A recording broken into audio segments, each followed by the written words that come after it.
विदुर गांधारी तथा धृतराष्ट्र का हिमालय गमन। सूत जी बोले कि जब विदुर तीर्थ यात्रा के लिए चले तो उन्होंने बहुत से तीर्थ स्थानों पर विचरण किया, संतों का सत्संग किया और उसके बाद मैत्रेय जी के आश्रम में पहुंचे। विदुर जी के हृदय में जो शंकाएं थी वह सब उन्होंने प्रकट की। मैत्रेय जी ने अपने उपदेशों द्वारा ऐसा उत्तर दिया जिससे विदुर जी की सब शंकाएं दूर हो गई और उन्हें ज्ञान हो गया। विदुर जी विचरण करते हुए हस्तिनापुर आए। धर्मराज ने विदुर जी के आगमन सुन स्वजनों सहित उनका स्वागत किया और सम्मान पूर्वक उन्हें अपने साथ ले आए।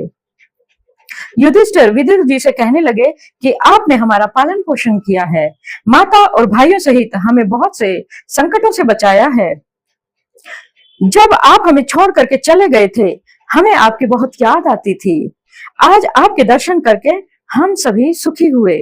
आज आप बताइए कि कौन कौन से तीर्थों को आप गए, हमारे परम हितैषी यदुवंशियों का समाचार भी सुनाओ और यह बताओ कि वो कुशलता पूर्वक तो हैं।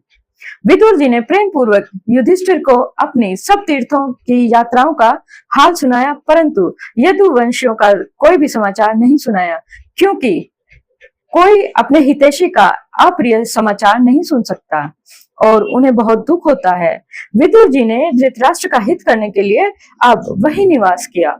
विदुर जी धर्मराज के अवतार थे और उन्हें एक बार एक ऋषि ने शाप दिया था कि तुम 100 वर्ष तक शूद्र की योनि में जीवन बिताओगे। इसके कारण यहाँ धर्मराज ने विदुर के रूप में अवतार धारण किया है। अब 100 वर्ष पूरे होने वाले थे। विदुर जी ने विचार किया कि अब कलयुग आने वाला है और पांडवों का भी काल आने वाला है। इसलिए वह धृतराष्ट्र को समझाकर कहने लगे, हे भ्राता, देखो अब तुम्हारा अंत समय आ गया है और पांडवों का भी अंत समय ही है। तुमने पांडवों को बहुत दुख दिया है, लाख के भवन में जलाने का प्रबंध किया, द्रौपदी का सभा में अपमान किया। अतः अब तुम्हें पांडवों के आश्रित जीवन व्यतीत करना उचित नहीं है।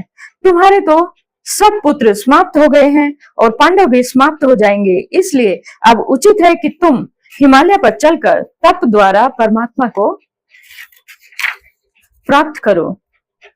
विदुर जी की बात धृतराष्ट्र की समझ में आ गई। वह गांधारी सहित रात में घर से निकलकर विदुर के साथ वन को चले गए।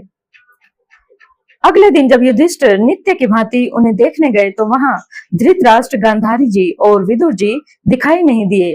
तो उन्होंने संजय से पूछा कि हे संजय, हमारे ताऊ जी धृतराष्ट्र, माता गांधारी और चाचा विदुर जी कहाँ चले गए?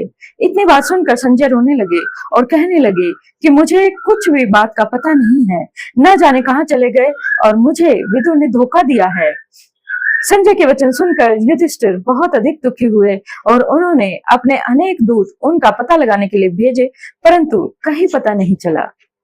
युधिष्ठिर विदुर, गांधारी और धृतराष्ट्र को याद करके बहुत दुखी होते थे कि एक समय नारद जी आए। युधिष्ठिर ने उनकी सेवा की और विनय पूर्वक कहने लगे, हे देव ऋषि, आप तीनों लोगों का सब कुछ देखने वाले हैं। आप कृपा करके मुझको इतना बताएं कि मेरे ताऊ धृतराष्ट्र, माता गांधारी और चाचा विदुर कहाँ हैं? मैं उनके बिना बहुत चिंतित हूँ और बहुत व्याकुल हूँ। न जाने वह अपना समय किन संकटों से व्यतीत कर रहे हैं। युधिष्ठिर के वचनों को सुनकर नारद जी कहने लगे, हे कुरुनंदन, अपने हृदय में शोक को निकाल दो। माया मोह में लिप्त होना ठीक नहीं। ज्ञानी पुरुष यह मानते हैं कि संसार का कर्ता एक ही पार ब्रह्म परमात्मा है। वही हर प्राणी में आत्म रूप में विराजमान है। अनेक रूप देखने के हैं, वास्तव में वह एक ही परमात्मा हम सब में है। आत्म और आत्मा में भेद नहीं मानना चाहिए और न ही उसके सुख और दुख प्राप्त होता है। वह परमात्मा ही जगत का पालनहार है। इस समय धृतराष्ट्र, गांधारी और विदुर सहित हिमालय के दक्षिण भाग में आश्रम पर रह रहे हैं। वह अपरमात्मा के चिंतन में रहते हैं। उनके बाद रजोगुण और तमोगुण सब समाप्त हो गए हैं। काम क्रोध आदि सब उनसे दूर रह रहे हैं। उनको अब भूख प्यास किसी भी वस्तु की इच्छा नहीं है। इस प्रकार वह विदुर की कृपा से परमात्मा को प्राप्त कर चुके हैं। उनकी तुम किसी भी प्रकार की चिंता मत करो। आज से 5वें दिन धृतराष्ट्र का शरीर अंत हो जाएगा, वह परमात्मा को प्राप्त हो जाएंगे। यदि तुम चाहो तो मैं उनके शरीर को यहाँ ला दूं, परंतु उसे लाभ क्या? विचार करो कि उसके लाने से कोई लाभ ना होगा। यह साध्वी पतिव्रता अपने पति का साथ अपना जीवन समाप्त कर देगी। आपकी इच्छा हो तो मैं विदुर जी को यहाँ ला सकता हूँ, परंतु लाभ इससे भी कुछ नहीं होगा। विदुर जी भी गांधारी और धृतराष्ट्र के वियोग में दुखी होकर तीर्थ यात्रा करने के लिए तीर्थ स्थानों पर चले जाएंगे। यह सब कुछ देखकर तुम्हें फिर और भी अधिक दुख होगा। इस कारण तुम्हें अपने हृदय में किसी भी प्रकार की सोच नहीं करना चाहिए।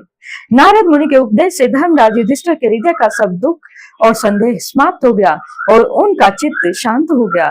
उपदेश देकर नारद जी अपने लोक को चले गए। युधिष्ठिर का दुखद स्वप्न देखना और अर्जुन का द्वारिका से आना। सूत जी बोले, युधिष्ठिर ने अर्जुन को भगवान कृष्ण का समाचार लाने के लिए द्वारका भेजा था। उनको गए हुए 7 मास से अधिक हो गए थे, परंतु वह लौट कर वापिस नहीं आया। इन दिनों युधिष्ठिर ने नए नए उत्पाद देखे, उन्हें खराब स्वप्न दिखलाई देते थे। युधिष्ठिर ने देखा कि अब समय की गति बदलने लगी है। ऋषियों ने अब धर्म बदल दिया है। मनुष्यों में पापाचार बढ़ गया है, कपट बढ़ गया है। मनुष्य लोभ के वशीभूत हो अनुचित काम करने लगे हैं। यह सब कुछ देखकर धर्मराज युधिष्ठिर दुखी हुए और भीम से कहने लगी, हे भैया भीम, 7 महीने व्यतीत हो चुके हैं, अर्जुन अभी तक द्वारिका से नहीं आए। मुझे बहुत अपशकुन दिखाई पड़ते हैं। बाई भुजा, बाई आंख और बाई जांघ फड़क रही है, हृदय भी कांपता है। ऐसा प्रतीत होता है कि शीघ्र ही कोई अपशकुन होने वाला है।